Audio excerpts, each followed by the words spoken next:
Guys, Joel Kingsley here. I wanted to make a quick video about what I think are the benefits of running.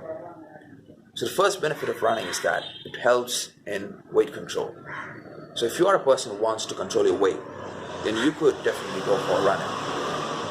And I've been running for almost a year right now, and I do it every week, twice or thrice.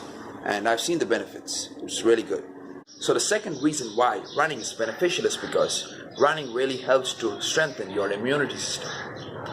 So if you go out for a run regularly, then scientists have proven that you have 50% less risk of having a heart attack than a person who doesn't go out for a run regularly.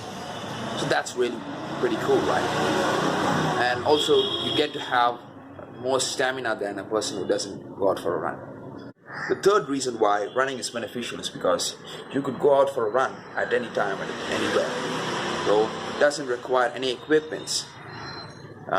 Whereas when you're going for a cycling, going to the gym, you need to have the access to a gym membership, or you need to have a cycle. But in the case of running, all you need is a pair of shoes and you're good to go. So that's what I wanted to talk about this video. Hope you like it. Peace.